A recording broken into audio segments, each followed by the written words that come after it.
Bavandimwe, turakomeza mu gitabo cy'imigani. Abatarabashije kugenda babana natwe mu byigisho byose byagiye bibanza, turi kwiga igitabo cy'imigani mu gice cyayo cya 31. Twahereye ku murongo wa 10, umunsi turi ku murongo wa 21. Intego y'icyigisho cy'uyu munsi iravuga ngo umugore wera yitegura ejo hazaza iby'urugo rwiwe. Yitegura mu rugo rwe, preparation. Bavandimwe, dutangira nakomeje mbabwira ko aya magambo yo muri kino gice cya 31 ku murongo wa mbere ngo ni amagambo y'umwami Lemuweli n'ubuhanuzi nyina yamwigishije. Nyina wa Lemuweli, amagambo yamwigishije amukebura kugira ngo amenye umugore ukwiriye uwo ari we. Amubwira ngo mwana wanjye ndakubwira iki? Ese nkubwira iki mwana wanjye nibyariye, ko ari wowe nahigiye? Ati ntugahe abagore intege zawe n'ubugingo bwawe, kuko ari cyo kigusha abami. Ni amagambo yamubwiraga amukebura, ndetse yamubwiraga amukunze, amugira inama. Uyu mwamikazi yari ubundi umwamikazi yabaga ari umugore wiyubaha, w'intangarugero mu bagore bose. Yabaga ari umugore abandi bagore bigiraho uburyo bakwiriye kwitwara mu ngo zabo. Y'umwamikazi yagomaga, byavugwaga yuko yigisha n'abandi bagore kugoma. Yari umugore w'icyitegererezo, yari umugore uba urugero mu bandi bagore. Uyu mwamikazi aya magambo noneho akayigisha umwana we. Umwamikazi yamwigishaga ubuzima, yabayeho practically, ni nkaho yavugaga nawe ibyo akora, abwira umwana we ati reba umugore ukwiriye n'uyu. Dutangira ndagira ngo mbabwire yuko nimba mwarakijijwe, nimba mwarizeye ubutumwa bwiza, ubutumwa bwiza buvuga iki? Ubutumwa bwiza buvuga yuko umuntu Imana yera mbere na mbere, Imana itunganye, nta kizinga, nta cyaha kiyibaho. Ubutumwa bwiza iyo bumaze kuvuga ku kwera kw'Imana, buvuga no ku muntu, yuko umuntu ari umunyabyaha ku bw'ivuko rye ndetse no ku bw'imirimo yiwe, kandi atabasha kwikiza. Inkuru nziza rero igakomereraho uwo muntu utabasha guhura n'Imana. Kristo Yesu yaje kuba umuhuza w'Imana n'abantu. Rero Kristo yishyizeho ibyaha by'abanyabyaha, bya buri munyabyaha rwose, abyishyiraho, arabihanirwa, arapfa, arahambwa, arazuka ku munsi wa gatatu kugira ngo atsindishirize abamwizera. Umwizeye rero akurwaho urubanza rw'ibyaha. Ubwo ni ubutumwa bwiza. Iyo amaze gukurwaho urubanza rw'ibyaha, ahindurwa umwana w'Imana. Imana isigara ariyo mwami ugenga umuntu wizeye. Rero kuri uyu mugoroba ndabavugisha nk'abantu bamenye ubwo butumwa bwiza bakabwizera. Mukaba muri abana bagomba gutorezwa ibwami. Kandi uyu mwami ni umwami utari umwami wo mu isi, ni umwami w'abami. Muri abana b'Imana, muri abana b'umwami. Ni nayo mpamvu abagore bera, abagore bakijijwe, bagomba kubaho nk'abana b'umwami, nk'abakobwa b'umwami. Ubundi abana b'umwami, abakobwa b'umwami babaga bategurwa kugira ngo nabo bazashyingirwe abami. Bategurwaga inshingano zo kuba abamikazi. Bategurwaga, badategurwa nk'abagore b'abanyamusozi, nk'abagore bo ku muhanda, nk'abagore b'ibirara, ahubwo bategurwaga kugira ngo babe abagore b'umwami, hanyuma babashe kuba intangarugero mu gihugu hose. ni nako mwebwe mwakijijwe, muri abagore bera, muri abagore Imana yarobanuye muri kino gihe cy'ubugoryi, muri kino gihe cy'ubusazi, kugira ngo mubeho mugaragaza ibya Kristo n'itorero, kugira ngo mubeho mugaragaza imico cyangwa se imimerere y'abana b'umwami. Rero bene data, twiga ibi ngibi nk'uko aya magambo umwamikazi cyangwa se umugore w'umwami yagiraga umwana we ari nawe wari umwami, amugira inama umugore ukwiriye, uyu yari umugore ukwiriye umwami. Ndagira ngo namwe muba ariko muzajya mutangira gutekereza yuko Kristo yabakoye igiciro, yuko muri abana b'umwami, yuko muri abakobwa b'umwami, kandi yuko mukwiriye kubonekwaho umwifato nk'uw'abana b'umwami, mutari abagore bo ku muhanda.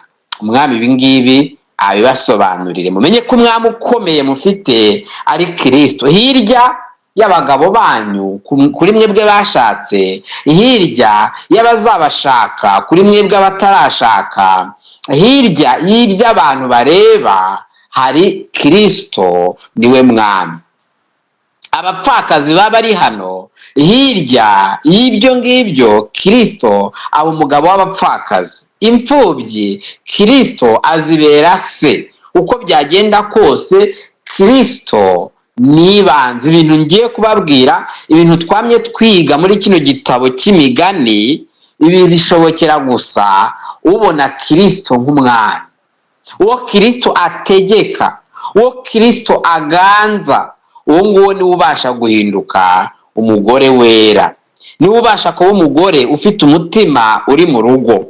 Ndabibutsa ko ku murongo wa 10 twabonye yuko uyu mugore nta muntu wamubona ngo ninde wamubona, ninde wamubona rwose, ndetse agereranywa n'amafaranga yuko aruta cyane izahabu, aruta cyane marijani igiciro, aruta ibintu byo muri iyi si, aruta ubutunzi bwo muri iyi si. Umugore wera, umugore watunganijwe, umugore wamenyerejwe kugira umwifato, abona ko Kristo ari we mwami wiwe. Twakomeje turi ku murongo wa 11, disposition y'umugabo we, yuko umugabo we azahora amwishingira, kubera ko uyu mugore yatojwe. Uyu mugore yaratojwe, yateguwe kuva akiri mutoya yuko azashyingirwa umwami, yateguwe yuko umugabo we ari umutware, yateguwe guca bugufi, yateguwe gukorera nk'ukorera umwami, yateguwe n'Imana. Reka mbabwire, umukobwa wakijijwe, umugore wakijijwe, umwami atangira gukeba umutima wiwe, akamukamuramo ubushege n'ubushegabo no gushinga ijosi, akamukamuramo imyifatire n'imico y'abagore batazi umwami. Twakomeje tubona yuko rwose agira neza, arangwa no kugira neza, atagirira nabi umugabo. Ibi twabyigiwe cyane tubona abagore benshi, nubwo muri kino gihe hariho kuvuga yuko hariho abagore bahohoterwa, ariko muri kino gihe cy'iterambere tubona abagore benshi baburabuza abagabo babo, bakababuza amahoro, bakabahohotera, bakabatesha umutwe. Ariko turabona yuko uyu mugore wakijijwe ngo abaho agirira neza umugabo we, ngo atamugirira nabi, kandi ngo ibintu akabikora igihe cyose. Twagiye tubona yuko atari umugore w'umunebwe ku murongo wa 13, kuko ngo yashaka ubwoya bw'intama n'imigwegwe yabyo, ngo kandi akanezezwa no gukoresha amaboko ye. Twabonye ko atari umugore uhina amaboko, atari umugore w'umunebwe uryamye gusa, ahubwo ari umugore unezezwa no gukoresha amaboko ye. Ibi twagiye tubigereranya n'imirongo ku murongo wa 14 yuko agereranywa nk'inkuge z'abacuruzi bajya kurangura ibyo ibyo kurya byabo babikuye kure, yuko uyu mugore nawe akora cyane, ameze nk'iy'inkuge cyangwa se iki kinyabiziga abacuruzi bifashisha bajya kuzana ibyo kurya babikuye kure. Uyu mugore ameze gutyo mu rugo rwiwe, like a walking machine, ameze rwose nka mashini ikora cyane, ameze rwose ni umukozi cyane akorera abo mu rugo rwiwe. Kugira ngo ibintu abigereho, twagiye tubona ku murongo wa 15, kugira ngo abigereho yuko abyuka kare butaracya, kubera yuko umutima we uba uri mu rugo, umutima we uba ushaka gukorera urugo rwe, ashaka gukorera umugabo we n'abana be, ndetse no gushyira ku murongo abari mu rugo rwiwe. Uyu mugore amenyerezwa kubyuka kare. Aha twagiye tubonamo ibyaha by'ubunebwe by'abagore b'iki gihe, yuko ari ibyaha byo kwihanwa, ari ibi byaha by'ubunebwe, yuko nta mugore wera ugomba kurangwaho ubunebwe. Twabonye ko abyuka kare ndetse birikagereranya ngo butaracya, ngo hanyuma akagaburira abo mu rugo rwe, agategeka abaja be imirimo ibakwiriye. Uyu ni umugore kuko ari umugore w'umwami, yategurwaga rwose ko ari umugore wenda uzaba ufite n'abaja, ariko tubona ko abasha gukora management y'abakozi bari mu rugo, y'abaja bari mu rugo. Ariko kandi si ibyo gusa, ntabwo ari umutegetsi gusa w'abaja bari mu rugo, tubona yuko yita ku mibereho y'abo mu rugo rwiwe, umugabo we n'abana be, kuko abagaburira, amenya ibyo kurya. Ku murongo wa 16 twabonye rwose uburyo ari umukozi, ko yitegereza umurima akawugura ndetse akawutezamo urutoki mu by'inyungu ivuye mu maboko yiwe. Ibi bintu twabonye rwose ko akoresha amaboko ye. Nanone ku murongo wa 17 twabonye ko isibye ibyo ngibyo byo gukora ibyo mu rugo rwiwe, agakora imirimo ikomeye mu rugo rwe, agakora byose asavinga urugo rwe, yaba ari ibyo akorera hanze y'urugo rwe, yaba ari n'ibyo akorera mu rugo rwiwe. Twabonye yuko umutima cyangwa disposition y'umutima wiwe ari umutima uri mu rugo. Twabonye yuko umugore wera atari a career woman cyangwa se umugore utwarwa n'akazi kugira ngo yubake izina. Ni umugore uba ushaka kumenyekana, ni umugore umutima we atari kubumbirwa mu rugo, ahubwo ashaka nawe ngo kuba we. Mwene aba bagore tuzasangamo abagore bavuga ngo wowe, bashaka kuba bo, bashaka nabo kugaragara, bashaka kwigaranzura abagabo, bashaka ngo kutadependinga ku bagabo, umugabo ntakagusuzugure. Oya, twabonye ko umugore wera atari imitekerereze ye, ahubwo imitekerereze y'umugore wera ari umutima wiwe no ku bandi bantu. Twabonye yuko ku bandi bantu mbere na mbere ari umugore w'umunyempuhwe, abona impuhwe, abona abantu bababaye, abona abantu bibagiranywe, abantu na society zitabasha kubona. Twabonye ko umugore wera arangwa n'impuhwe. Ku murongo wa 20 yuko rwose aramburira abakene ibiganza, areba abatawe, areba abibagiranye, areba abadafite shinge na rugero, akaba abagirira imbabazi. Ubundi bavandimwe, kera muri church history imirimo y'abagore bera yabaga ari imirimo y'impuhwe, yabaga ari imirimo. Naberetse ingero z'umugore witwaga Tabita, yizeraga ngo yari umwigishwa wa Yesu, ariko tubona ko umurimo we ngo kwahera abapfakazi, abadafite shinge na rugero, akabaha imyenda. Iyo habaga harateye indwara, hajyaga hatera indwara zikanye z'ibyorezo, tubona yuko abagore bera baba imirimo y'impuhwe, koza ibisebe, gufasha abasaza badafite shinge na rugero, gufata abana b'imfubyi batawe bakabogora, bakabahereza ibyo kurya. Iyi ari imirimo Imana yabashyize ku mutima, Imana ibaha, Imana imirimo y'impuhwe, kuramburira abakene amaboko. Rwose ibi twabonye uburyo byari imirimo y'abagore bera, ngo bakareba indushyi. Abagore bera barebaga abantu b'indushyi batawe muri society, abantu bafite indwara bajugunywe, bakabashyira ibyo kurya. Abagore b'abakristo mu mateka y'itorero tubaga kujya mu ishyamba, bakajya bahiga abana bahawe kugira ngo babatore babirerere. Tubona bari abagore batanga abana, bari abagore bakunda abana, abantu batawe, bari abagore b'impuhwe, b'impuhwe. Ariko muri kino gihe nababwiye ko tubona abagore abo isi igize ngo bataye isoni, ngo nabo bashaka kuba abantu ngo bari hadi, bafite imiti ikomeye ngo imeze nk'iy'abagabo. Ariko biriya igaragaza abagore bavandimwe, igaragaza ko ngo abantu ngo bafite imitima ngo yoroshye, ariko imitima yoroshye nayo mbabwire yuko niyo Imana yabaremeye. Uyu mutima w'impuhwe, mutima w'agahinda, kubera yuko rwose bumva uko igise kimera, bumva uko umwana. Abagore bera barangwa n'izi mpuhwe, barangwa n'uku kugira neza, barangwa n'uyu mutima. Rwose ibi bintu nibyo byaranga abagore bera b'abakirisitu muri church iteka y'itorero. Tubona ari ibyo bintu, niyo mpamvu bagabanda cyane mu kwigisha abana, mu kurera abana, bagabanda cyane mu kurera abarwayi bari mu bitaro, bagabanda cyane kuvura abantu. Kera nta bitaro byabaga bibaho, aho wasangaga mu rugo ibitaro ariho byabaga biri. Abagore bera bibandaga cyane mu kumenya imiti ivura, bakibanda cyane mu icyo bakorera umugore utwite, icyo bakorera umugore urwaye umutwe, icyo bakorera abantu. Ugasanga boza ibisebe, bakanda ibibyimba. Abagore bera bafite ubumenyi kuri ibi bintu, ngo bitaga ku ndushyi bakazitiza.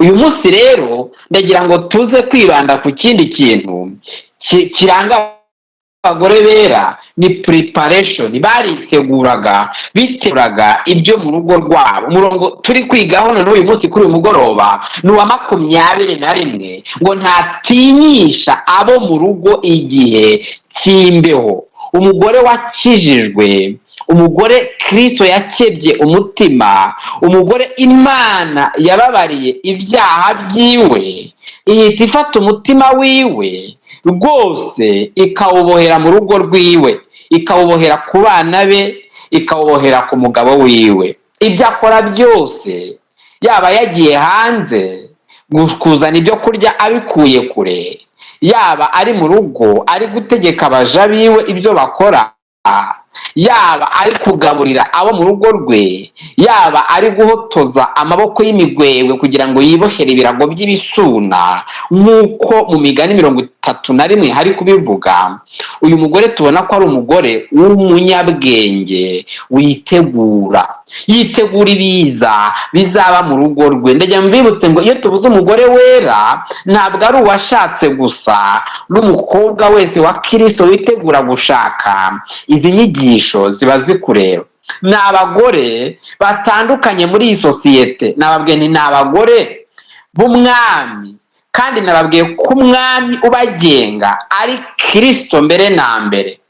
Iyo bitegereje abagabo babo babona Kristo, babagandukira nk'uko bagandukira Kristo, babakurikira nk'uko bakurikira Kristo. Nta mugore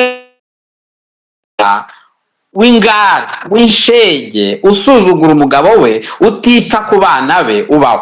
Rero aha tubona ko bitegura, cyangwa se preparation. Ndagira ngo mwitegereze ku murongo wa 31, wa 30, igice cya 31 umurongo wa 30. Muhitegereze ngo ubutoni burashukana, ngo kandi uburanga bwiza ni ubusa, ariko umugore wubaha Uwiteka niwe uzashimwa. Tubona yuko ipine umugore wubaha Uwiteka umugore ukwiriye wera agenderaho ari ukubaha Uwiteka. Tubona yuko ishimwe ryiwe rituruka ku kubaha Uwiteka. Rero ngarutse ku murongo wa 21, uyu mugore wubaha Uwiteka ngo ntatisha abo mu rugo rwe. Ni umugore wubaha, ni umugore witegura ibiza byo mu rugo rwe, ku buryo iyo abantu bamwitegereje bo mu rugo rwe ntabwo batinya imibereho, ntabwo batinya ejo hazaza.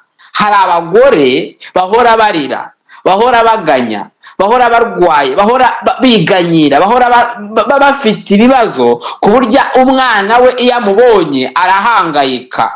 Iyo umugore we, umugabo wamwitegereje arahangayika, ugasanga wishyize muri position ya victim, wishyize muri position y'umuntu warenganye, wababaye, ukeneye guhora ahuhirwaho, avugirizwa ubuguyiguyi, nyine umuntu utera impungenge abo mu rugo rwiwe. Ariko mwitegereze bagore, nimba mwarakijijwe koko, Bibiliya iravuga ku murongo wa 21 ari naho turi kwiga, ngo umugore wera ntabwo atinyisha abo mu rugo, ntabwo atinyisha abo mu rugo. Nabibukije, mu rugo haba bande? Mu rugo haba umugabo, mu rugo haba abana, mu rugo haba abashyitsi, mu rugo haba abakozi. Umugore wera rero ahantu ari, ntatinyisha abo muri urwo rugo rwiwe. Icyongereza aravuga ngo she is not afraid of snow for her home. Reka mbabwire ngo nta abo mu rugo rwiwe batinya igihe cya snow. Isirayeli habagamwo ibihe, habaga hari kugwa zino snow navuga ngo nk'urubu, habaga hari ibihe by'urubura, hakabaho n'ibihe by'izuba. Ku bihe by'urubura rero byabaga ari by'imbeho ikomeye cyane, ku buryo umugore wabaga nakwita umugore w'umupfapfa, abantu icyo gihe cyageraga baratinyaga, kuko mbere na mbere baga wenda badafite imyenda yo kwambara, wenda baga uyu mugore atarateguye ibyo kurya bikwiriye umuryango, uyu mugore wenda yabaga atarateguye ibintu bitandukanye, umuriro, inkwi ntazihari zizacanwa muri icyo gihe cy'imbeho, ku buryo rwose iyo bumvaga yuko iki gihe kizaza cyaneje cyangwa se cya snow, bagiraga ubwoba. Rero uyu mwamikazi Lemuweli arimo, uyu mwamikazi nyina wa Lemuweli arimo arabwira umwami cyangwa se umugabo ukwiriye uko umugore ukwiriye amera, yuko umugore ukwiriye adatinyisha abo mu rugo rwiwe, ntabwo abatinyisha igihe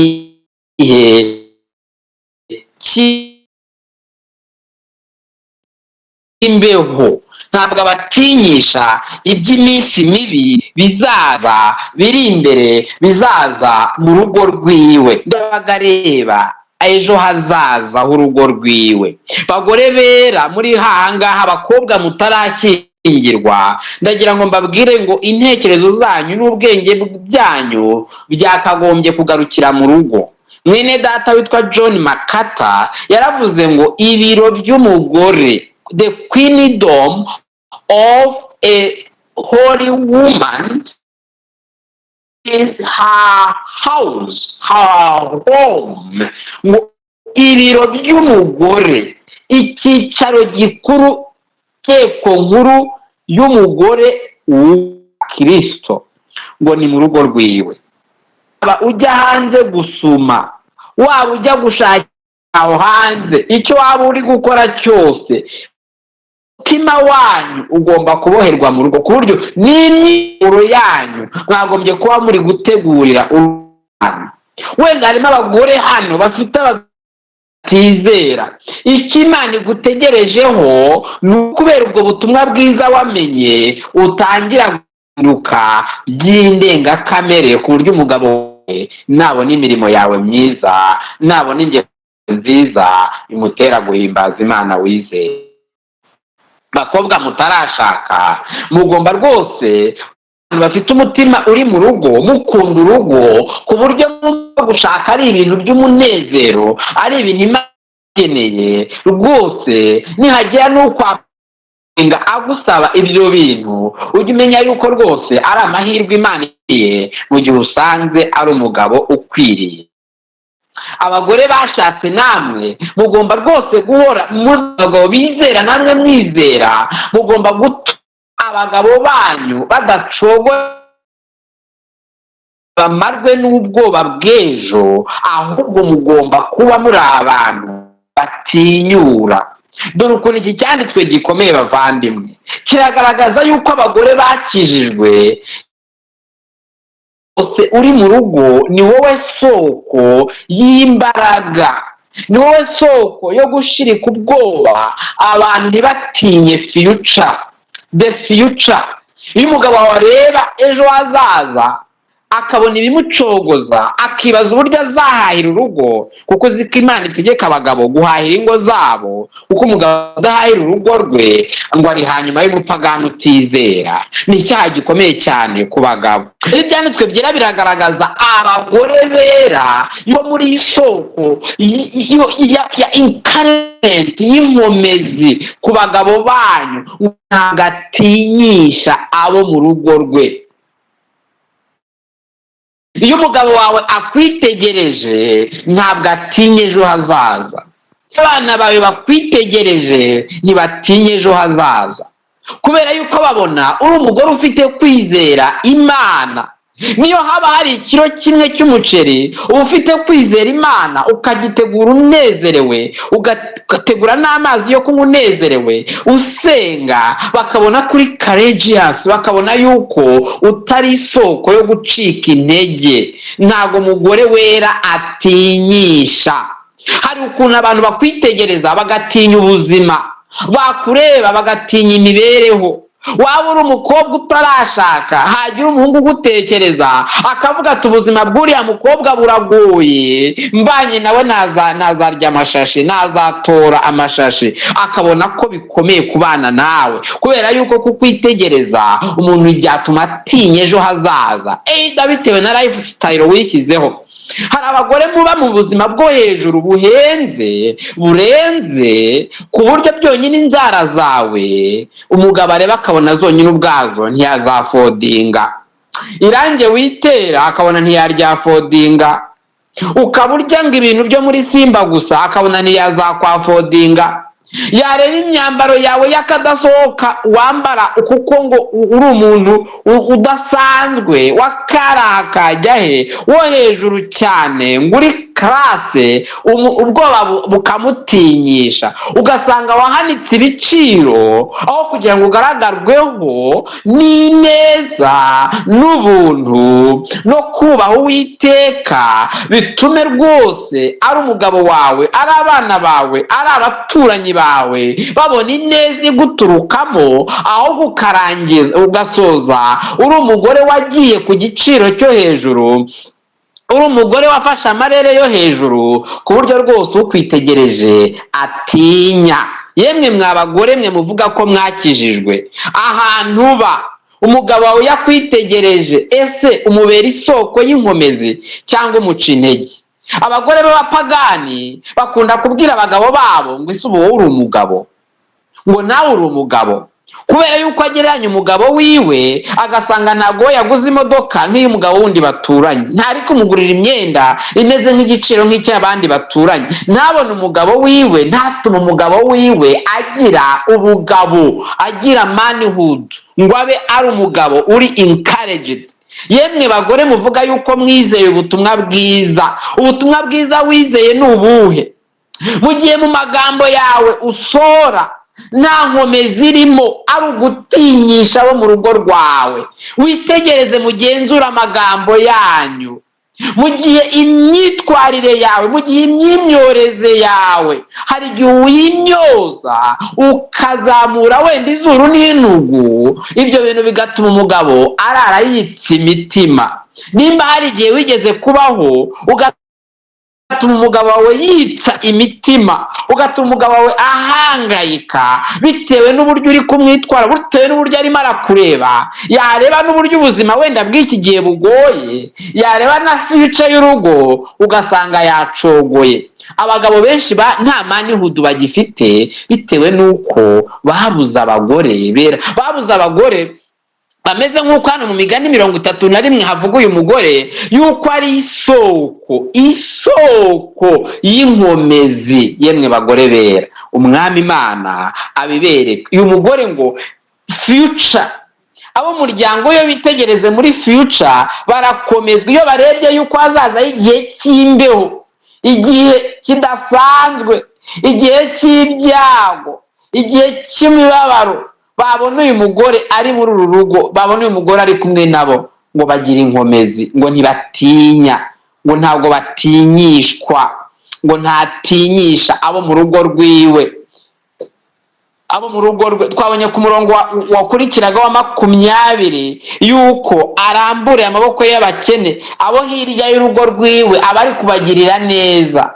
Uyu ni umugore ukurura, ni umugore wa attractinga abantu ku buryo abo mu rugo rwiwe iyo bamufite bumva rwose ari ahantu ho kwegama. Abana bamuririraho bakamukuraho inkomezi. Umugabo wiwe amurirahingaho akabona koko ari umufasha. Reka mbibutse bavandimwe, mu byanditswe byera hagaragaza yuko umugore wizeye ari umufasha. Mbese wakora izi nshingano zo gufasha ute uri umucantege? Ibyanditswe bavuga ngo ntatinyisha abo mu rugo rwiwe. Ntabwo ari urucantege, ni umufasha. Ni umufasha igihe habayeho stress, igihe habayeho depression, igihe habayeho kwiganyira, igihe amaganya yishe umugabo, igihe umugabo yatinye, yabuze amahaho wenda, igihe umugabo we yacogoreye ku kazi. Turi kubisoma ngo ntatinyisha abo mu rugo rwe. Tugeze hano mu Migani igice cya 31 umurongo wa 21 ku bari kuza, ngo ntatinyisha. Umugore wera, umugore wizera ubutumwa bwiza, umugore wamenye Kristo, abo mu rugo rwe nta kintu na kimwe bashobora gutinya. Iyo bacogoye niwe ubasubizamo imbaraga. Reka mbabwire ikintu kimudrivinga. Umugore wizera arasenga, arangwa no gusengera abo mu rugo rwe, ku buryo mu gihe umugabo yaje afite rwose gucogora, asanga umugore yasenze, asanga umugore yabyeretse Imana. Umugore wizera, umugore rwose wamenye ubutumwa bwiza bwa Kristo, ntabwo ayoborwa n'ibyo arebesha amaso ngo agire ubwoba, ahubwo ayoborwa no kwizera.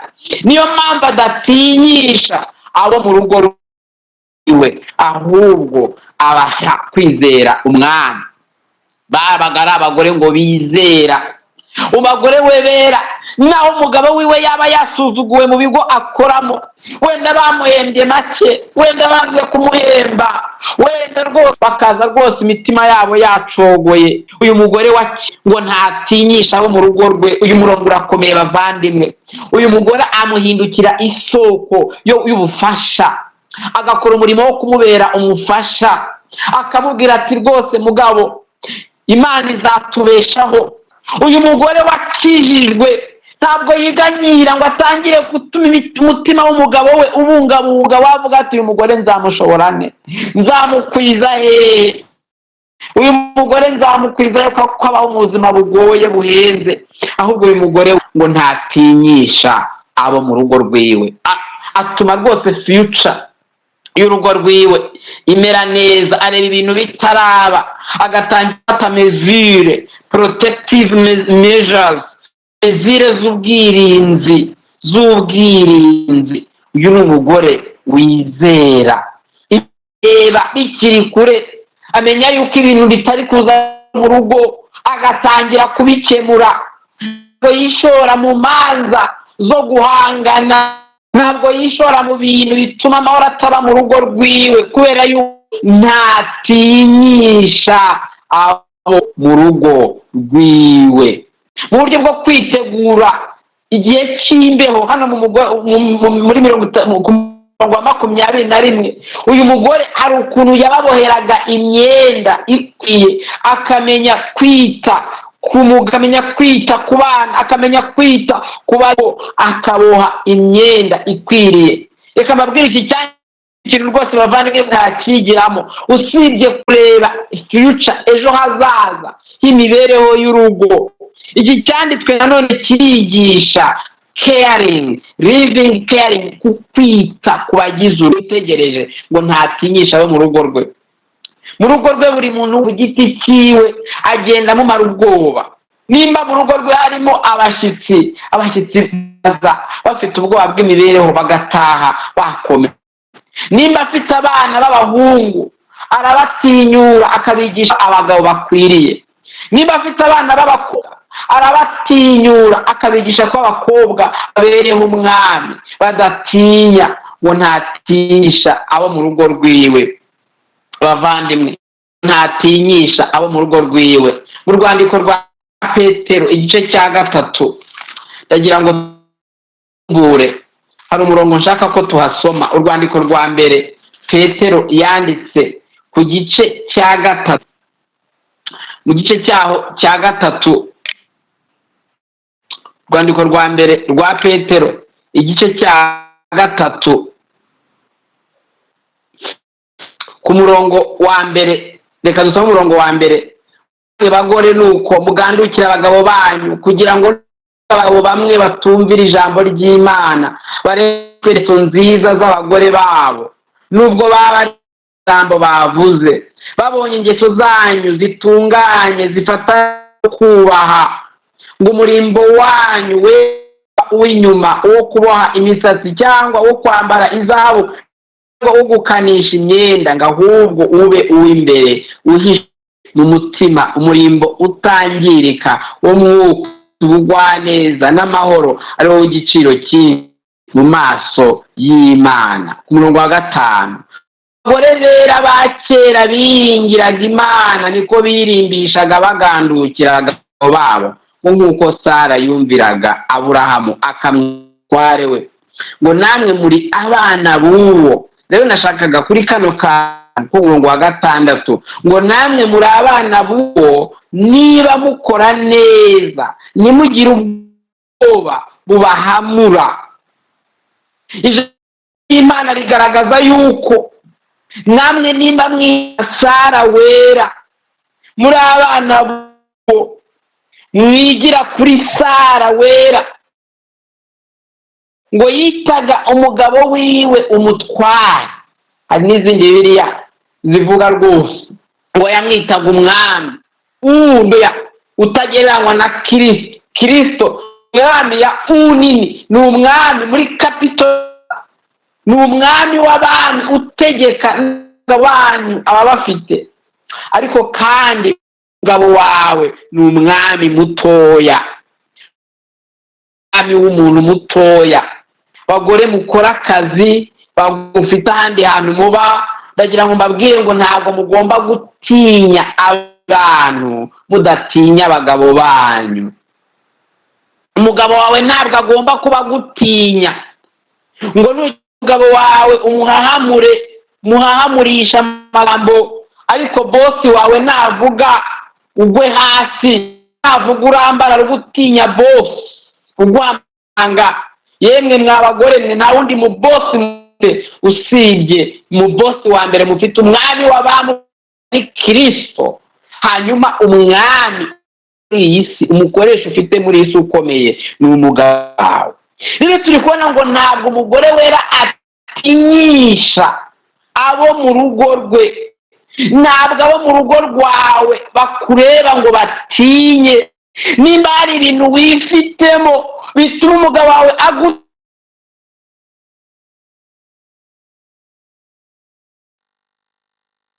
bituma umugabo wawe aguhahamuka, bituma umugabo wawe yikangira avuga ngo umugore wanjye ntavugirwamo. Harimo n'abajya bavuga ngo twebwe iwacu inshege, ngo mu bwoko bw'iwacu turi inshege. Ubwo ni mu bwoko bwo mu isi, ariko mu bwoko bw'abera, mu bwoko bw'abakijijwe, ubushege burashira, ubushegabo burashira, mugasigara mwigira kuri Sara wera, mugaba nk'abagore bera ba kera. Umugabo wawe akaba umwami, akaba umutware. Ntutume ahamuka, ntutume ari umuntu wamazwe n'ubwoba. Bagore mugira abagabo bamazwe n'ubwoba, ugasanga urarigamba ngo umugabo wanjye ngo aranyumvira. Nimukitira abagabo babatinya. Harimo n'abagore bapagani kugira ngo babashe kubigeraho bajya gushakira abagabo babo inzarati kugira ngo abane nawe ari ikigori, ari igihwewe, ntumwemerere kuba umutware. Nimba nkubwize bashaka, ukeneye umwami, ukeneye uzakubera umwami, ukubera ntoya, ukubera umutware, uwo niwe ukeneye utegeka urugo rwe, abo ukeneye. Yemwe mwebwe mwashatse, reka mwe guta abagabo banyu babatinya, ahubwo mubareke baba abagabo, kubera yuko twabisomye byanditswe byera ngo ntatinyisha urugo rwiwe. Nutuma abantu batinya, nutuma abana bawe bakubona ngo batinye, ahubwo nibakubona bakubona uri umubyeyi.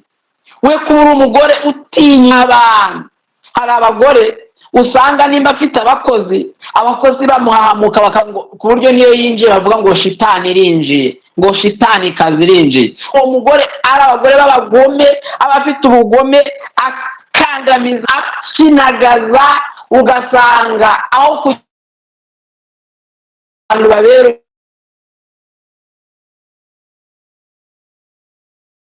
ibyo ntibikwiriye ku bagore bera. Umutima w'abagore bera ni umutima w'ububyeyi, umutima w'impuhwe, ni umutima buri muntu wese. Murebe muri ngo ntatinyisha abo mu rugo rwe.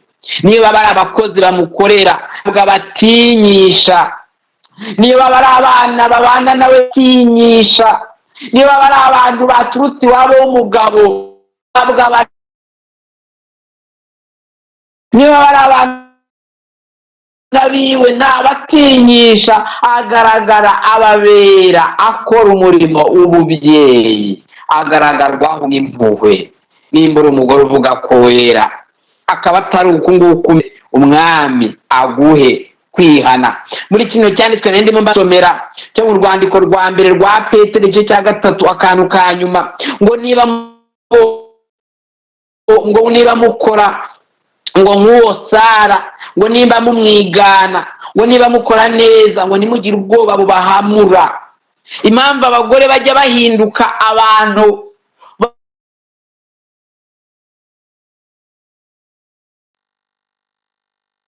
bameze nk'abantu bahungabanye, ku buryo ibintu byose aba ari uguhutaza, akanwa ke kagasohokamo amagambo ahundoro y'ikabihutaza, kwimyoza kwe kukaba guhuko. Atabaho nka Sara wera, nuko atabaho atinya, yita umugabo we umutware, yumva ko umwanya we ari ukuba umugabo. Nuko abaho rwose ashaka kuba nk'umugabo, akishyiraho ibintu birebire bikomeye nk'umugabo, bikaba byararenze umutima wiwe, ukaba wenda guturika. Aho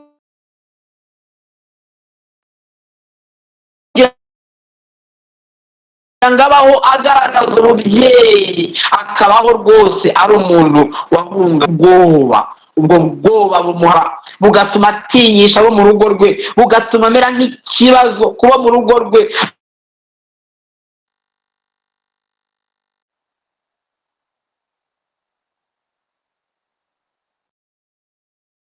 We ntabatinyisha bagore rwose, utinyisha abo mu rugo rwawe. Irindi jambo tureba ngo igihe cy'imbeho ntibagitinya, ngo kuko abo mu rugo bose bambaye ibikome by'imihemba. Igihe kibi ntibatinya, kuko aba yaragiye buri wese amutegura. Niyo mpamvu iki cyane bivuga ngo preparation. Umugore aba yaragiye ategura buri umwe wese, nimba ari uwaganira abamumenya akamuganiriza. Ntabwo ari umugore wa nibinde, ntabwo ari umugore utabuzi. Aha ino context buri umwe wese aba yaramuteguriye imyenda izamufasha mu gihe cy'imbeho. Hari abagore benshi ahangaha ibyerekeye imyenda batazi gutegurira abo mu rugo rwabo imyenda.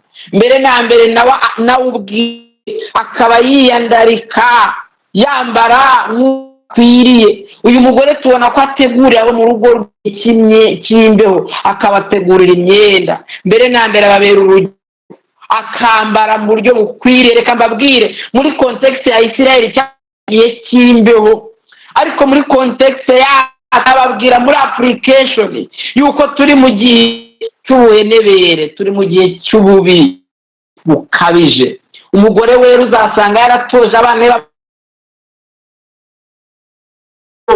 kwambara bikwije, yaratoje abana b'abahungu kwambara bikwije. Si ibyo gusa, uzasanga ategura mu rugo rwiwe hari isuku, abasha gutegura imyambaro yabo mu rugo rwiwe. Abantu benshi muri iki gihe mwa bakobwa mwe shaka ariko mutazi. Nimba utazi gutera ipasi genda ubyige, nimba utazi genda ubyige, nimba utazi kwita ku isuku yo mu rugo genda ubyige. Uyu mugore ngo wo muri Migani ngo yateguriraga bo mu rugo rwiwe imyambaro ibakwiriye mu gihe cy'imbeho, ngo ntabwo batinyaga. Kandi witondeye imyambaro ategura, ni imyambaro yo kwambarwa n'abami, ni imyambaro yo kwambarwa n'abana bavukiye ibwami. Aha harimo no kuba umuntu agira isuku, harimo no kuba umuntu yita ku byo mu rugo. Hari abagore benshi bashatse ariko umugabo sohoka ugasanga imyenda imeze nk'ivuye mu kanwa k'inka, wowe wabona imyenda yambaye ukumva ni isoni, imyenda abana bambaye ukabona ni isoni, wagera mu rugo ugasanga intebe imbeba zaritsemo, ugasanga ikintu yitayeho, ugasanga arimo arakuru igiseko n'igisebo mu rugo. Yemwe mwa bagore mwe, umwami abere kuri. Nimba uri umunebwe ugasanga umugore ngo sinzi gufura, ngo sinzi kudoda, ngo ntabwo nabasha guteraho n'agape, ujye mwiga utwo tuntu tworoshye, kumenya gutera igipesi, kumenya kuzinga imyenda, kumenya uburyo wabika imyenda wayishyizemo akantu ugahura ku buryo atari ibintu by'ibyamvagara, ukamenya aho ifuze n'idafuze. Tubona ko uyu mugore wa 31 igice cya 21 aho tugeze ari umugore utegura iby'imyambarire ku buryo nta gusekwa mu gihe cy'imbeho, nta gusekwa mu gihe basohotse hanze. Uzi kukubona uri umudamu ugasanga ibyo uri gutoza umwana wawe ni ukwambara ubusa. Yemwe badamu, ugasanga umugabo wawe buri muntu wese ni ukwimenya. Ntumenya aho inkweto z'umugabo wawe ziri, ntumenya niba umugabo afite, ntumenya niba amasengero y'umugabo wawe atunga. Ugasanga uri kuvuga ngo nawe ngo nabyimenyere, ngo nibye, ngo buri muntu wese reka ndeke umugabo wawe. Ntumenye iby'abana bawe, ntabyo umenya. wowe wiharira abakozi wenda ugasanga ni imirimo wikuyeho, ngo wagiye mu biro, ngo wagiye gukora ahandi. Bagore bera, iyo mico mwayikuye hehe? Ngo uyu mugore we ngo ntatinyisha abo mu rugo rwiwe, ntabatinyisha. Mwige gutegura imyenda. Reka mbabwire kuramo kuko dushigaje iminota 5. Application ya mbere, nimba utazi gufura, utazi kwita rwose ku by'imyenda, ku byo gutunganya imyenda, utazi gutera ipasi,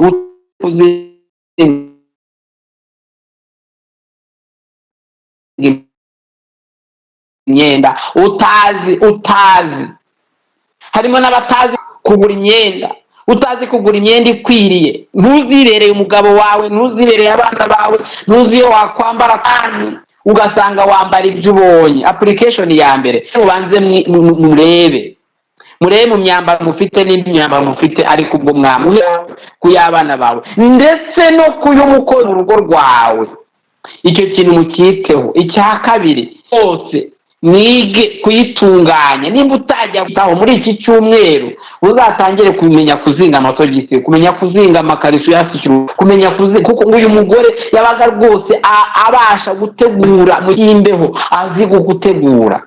Ntuburi igiseko umugabo wawe asekwe, apfobwe kubera wowe. Ibyo bintu mugende mu byige, byo ni ubwenge Imana yigisha abagore. Ikindi, mugenzura imibereho yanyu. Nimba mugisha abo mu rugo, mu magambo yawe, nimba udatisha abo mu rugo, mu myifatire yawe, nimba udatisha abo mu rugo, mbese uri umuntu wirukana abantu. Hari umugore unanirwa kubana n'abantu, ugasanga ari wabo mugabo wose bakwishyizemo, banyu bakwishyizemo, abaturanyi bakwishyizemo, uri mushiha. Yewe ibyo ntabwo ari iby'abagore bakijijwe, kubera yuko ngo ntabwo uyu mugore atinyisha n'utu umugabo wawe atinya ngo avuga twise umugore ni murumuna wa shitani. Nyine hari ukuntu umuntu agukarasa bitewe n'uko nawe urura urura nta kintu kigaragaza umutima w'abagore ugaragaza, ahubwo ukaba uri umuntu ufite umutima usharira. Mbese uri umugore ukwiriye, mbese uri umugore ukwiriye. Ikindi application, mwitegure emergency, mwitegure ko hari igihe kibi gishobora kuzira urugo. Rero rwose ntutume urugo rwawe rujya muri depression mu gihe cy'akaga, ushyira abantu bose mu ngorane, ahubwo uhinduke isoko, yaba ari iyo mu rugo rwanyu, yaba ari iyo ku myambaro, yaba ari n'iyo ku mubiri. Aho hantu mwiteho rwose, mube muri abagore b'isuku, kuko muri abagore bakijijwe. Mbere na mbere nababwiye yuko rwose Kristo ari we mwami muyoboka, ari we mwami ubatwara. By'umwihariko murushaho kwitegura ibya Kristo, murushaho kureba kuri Kristo mwiboneza. Bavandimwe, murushaho kwezwa. Kristo wabakijije ibyaha, wabababariye, wabakoye igiciro gikomeye. mu mubereho mw'abagore beramwe, mwambare kubw'umwami, mwige kuvuga kubw'umwami, mwige kugira umutima wiyoroshya wicisha bugufi kubw'umwami. Ntimugire ikintu mukorera kukwigaragaza, ntimugire ikintu mukorera kurebwa n'abantu, ahubwo mukorere byose kugira ngo abantu batinye Uwiteka. Abantu ntibabigiraho batinye icyaha, abantu ntibabigiraho batinye Uwiteka. Be kuba rimwe batinya, be kuba ntutume abantu baguhahamukwa, ahubwo utuma abantu, umugabo wapfukamira umwami, utuma abana bawe bavuga bati rwose kuri mama nigiyeho kubaha Uwiteka, kumutinya. Utera abantu kubaha umwami. Ndashoje, reka nsenge. Ariko mbere yuko nsenga reka nongere nsoma cyanditswe Imigani 31:21. Umugore wera ntatinyisha abo mu rugo igihe cy'imbeho, kuko abo mu rugo bose bambaye ibikomeye by'imihemba. Prepare for the well-being of your home. Reka nsenga. Mwami, turagushimiye kubw'ubuntu bwawe, ngushimiye mwami kubw'aba ngaba wakijije ukabasobanura ubutumwa bwiza. Mwami, nubahe kukuberaho, nubahe mwami kwihana ibyaha byateye abagore batagira ubwenge. Nubahe mwami kwihana bakubereho, bige kuba abagore bafite imitima iri mu ngo zabo, mwami bakira ubushege n'ubushegabo bwateye abagore batazi ukuri. Mwami, nubahe kuba abagore bagutinya mwami, batuma bo mu rugo rwabo bagutinya. Reka mwami be gutinyisha abo mu ngo zabo, abantu abo bashinzwe gukorera, ngo baba ari abantu batinya mwami by'imibereho, baba ari abantu batakwizera, baba ari abantu mwami bagize depression, bahahamutse. Ahubwo mwami, reka rwose ubahe mwami kuba isoko y'inkomezi. Mwami, nsabiye abagore mwami bagira imishiha, nsabiye abagore mwami bagira imyitwarire mibi n'imico mibi, ku buryo mwami abo bana baba barabaye abantu bari depressed. Mwami, ndabasabiye mwami ngo bahe gukira mu mitima yabo, ubahe mwami kugira ituze. Ijambo ry'Imana rirabivuga ngo abagore bera ngo bigane ituze, ngo baturize Uwiteka, baba ari abantu b'abanyamahoro, baba ari abantu mwami basoromwaho imbuto z'umwuka wera. Ndabingingiye mwami, nkweretse abatarakumenya, batarahishurirwa ubutumwa bwiza, abataramenya yuko ibyaha bibabarirwa muri Kristo Yesu wenyine, kugira ngo bihishuriye muri kino gihe mwami cy'ubugoryi bukomeye. Ndabingingiye cyane ngo bafashe mwami. Urakoze rero kumva gusaba kwacu, dusabye twizeye mu izina rya Yesu, amen.